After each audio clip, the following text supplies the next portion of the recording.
Assalamualaikum warahmatullahi wabarakatuh. Sahabat Novelia Story. Semoga kita senantiasa dalam keberkahan dan perlindungan dari Allah, Tuhan Yang Maha Esa. Sebelum dimulai, mari awali dengan basmalah. Tulis di komentar dan semoga harimu berkah bahagia banyak rezeki. Amin ya Robbal Alamin. Malam menutup kota dengan keheningan yang pekat, tapi di dalam rumah Tuan Fahd, ada ketegangan yang sulit dijelaskan. Aisyah, gadis desa yang polos dari Indonesia, berdiri di sudut ruangan dengan hati yang berdebar. Di negeri orang ini, ia bekerja sebagai pembantu, namun tugas yang diembannya sudah jauh melewati batas.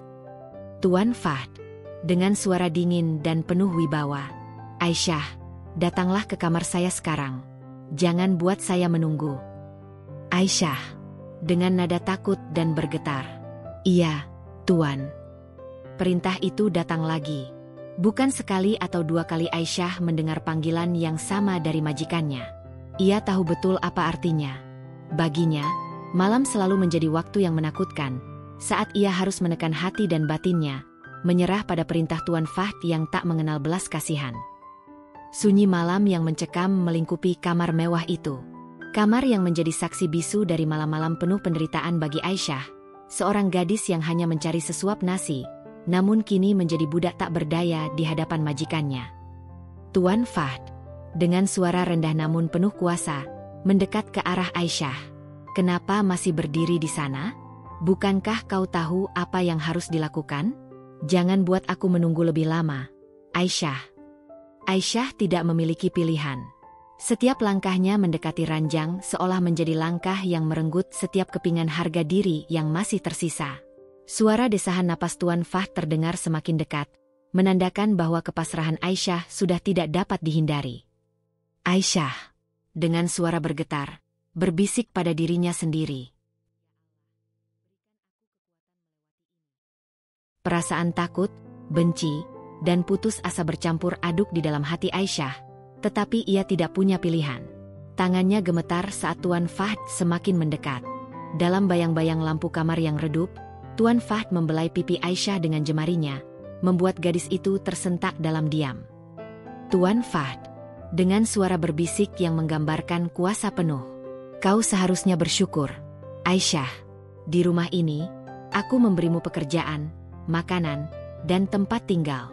Setiap keinginanku adalah kewajibanmu." Tak ada lagi yang bisa dilakukan Aisyah selain menundukkan kepala dan menahan air mata yang hendak jatuh. Malam itu, dalam kamar yang megah namun penuh kegelapan, jiwa Aisyah kembali direnggut tanpa belas kasihan. Rasa tertekan semakin dalam, dan seiring waktu, ia menyadari bahwa ini mungkin akan menjadi takdirnya setiap malam. Di ruang tamu dengan pencahayaan lampu yang hangat, Amir duduk bersandar di sofa kulit hitam sambil merokok. Ia mengenakan pakaian kasual, dengan pandangan mata yang tajam tertuju pada Aisyah yang sedang membersihkan meja. Amir tersenyum licik. Tatapan matanya penuh godaan dan keinginan tersembunyi. Aisyah berharap malam itu ia bisa bekerja tanpa gangguan. Tetapi pandangan mata Amir membuat hatinya gelisah. Putra Tuan Fahd, yang seharusnya melindungi dirinya, justru memandang Aisyah dengan cara yang membuat gadis itu merasa terancam. "Amir," dengan suara yang dibuat lembut namun mengandung niat tersembunyi. "Aisyah, sudah lama bekerja di sini, ya? Pasti berat bagimu melayani semua kebutuhan keluarga kami." Aisyah, dengan suara pelan, berusaha menghindari kontak mata. "Tidak apa-apa, Tuan Amir. Ini adalah kewajiban saya." Namun, Aisyah tidak menyadari bahwa malam itu, Amir memiliki niat tersembunyi. Tatapannya tak lepas dari Aisyah, seolah ingin menelusuri setiap sisi diri gadis itu, mencari kelemahan yang bisa dieksploitasi. Ada keinginan yang tumbuh di balik senyumnya yang terkesan lembut, tetapi Aisyah dapat merasakan ada sesuatu yang salah. Amir, dengan suara yang lebih tegas dan penuh hasrat, mendekat ke arah Aisyah. "Jangan pergi dulu, Aisyah. Aku hanya ingin sedikit berbicara denganmu. Lagi pula, kau tahu, di rumah ini, kau harus siap melayani setiap kebutuhan kami, bukan?" Aisyah membeku. Perkataan Amir terdengar seperti jebakan yang tidak bisa ia hindari. Langkah Amir semakin mendekat, hingga jarak di antara mereka sangat tipis. Dengan gugup, Aisyah melangkah mundur, tetapi Amir meraih pergelangan tangannya. Aisyah, dengan nada takut, berusaha melepaskan diri. Tolong, Tuan Ami. Saya hanya pembantu. Saya tidak bisa.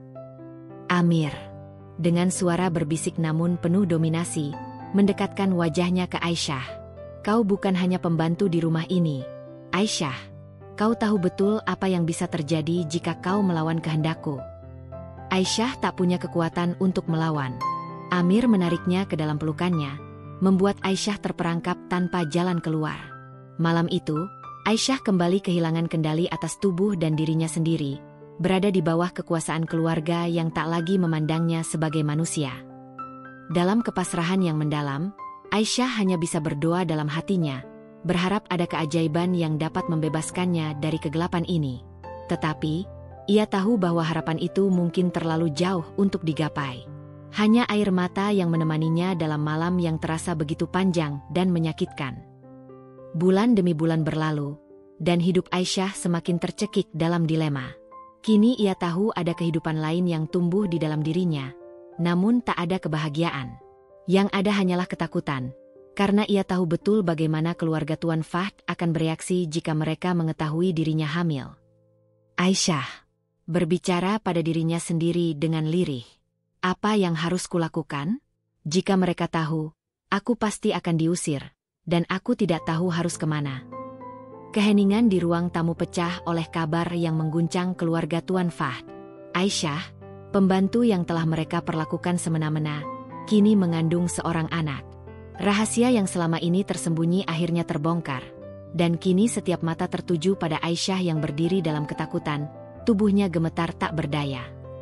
Nyonya Fahd, dengan suara tajam, penuh cemoohan. Beraninya kau berani mengotori rumah kami dengan perbuatan keji ini? Bagaimana bisa kau sampai hamil di rumah kami? Aisyah, dengan suara gemetar, sambil menundukkan kepala. Saya tidak tahu. Saya tidak punya maksud. Saya tidak berdaya, Nyonya. Aisyah tahu bahwa tidak ada pembelaan yang bisa menghapus kemarahan di hati keluarga majikannya. Dengan kepala tertunduk, ia merasakan hawa panas yang semakin menyelimuti ruangan.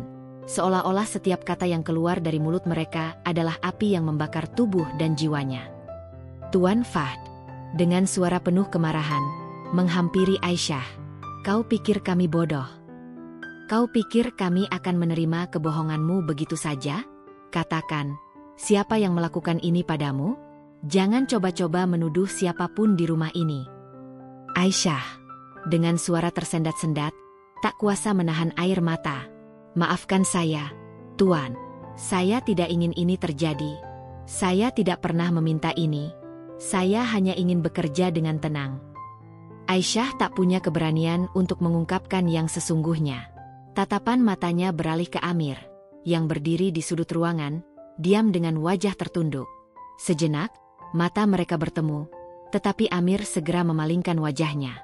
Aisyah tahu bahwa Amir tidak akan pernah mengaku, dan ia pun terjebak dalam kebisuan yang penuh luka.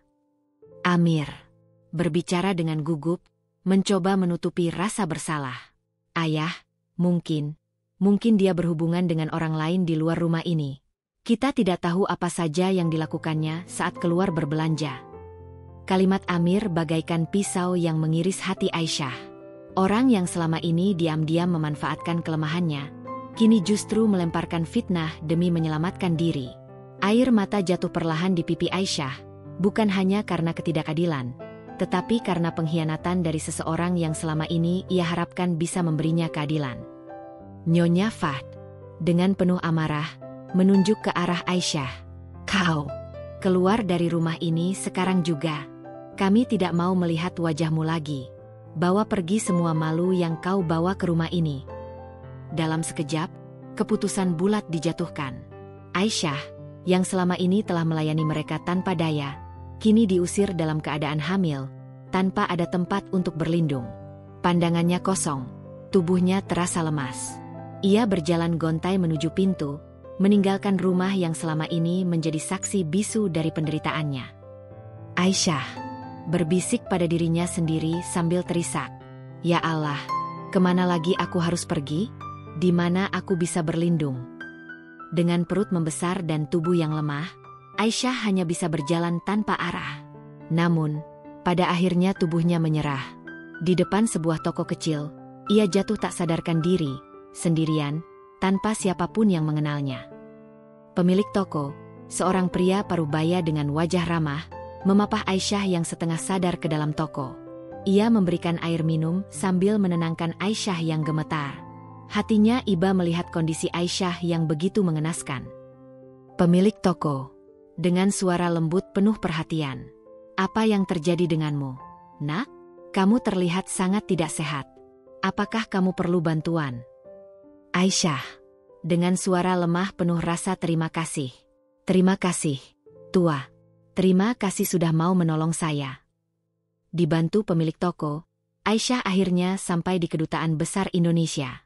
Dengan segala upaya dan keteguhan, ia akhirnya bisa pulang ke tanah air, membawa serta bayinya, dan memulai hidup baru. Meski perjalanan hidupnya penuh luka, kini ia tahu bahwa Tuhan tidak pernah meninggalkannya. Aisyah berbisik sambil tersenyum pada dirinya sendiri. "Terima kasih, ya Allah, Engkau masih memberikan jalan untukku kembali ke rumah." Hidup tidak selalu berjalan sesuai harapan, tetapi kadangkala, dari kegelapan yang paling pekat, kita menemukan kekuatan yang tidak pernah kita sangka. Pengorbanan Aisyah menjadi bukti bahwa sekalipun dihancurkan, hati yang teguh akan selalu mampu menemukan jalan kembali ke cahaya. Terima kasih telah menyimak cerita ini hingga akhir. Nantikan cerita menarik berikutnya. Hanya di Novelia Story.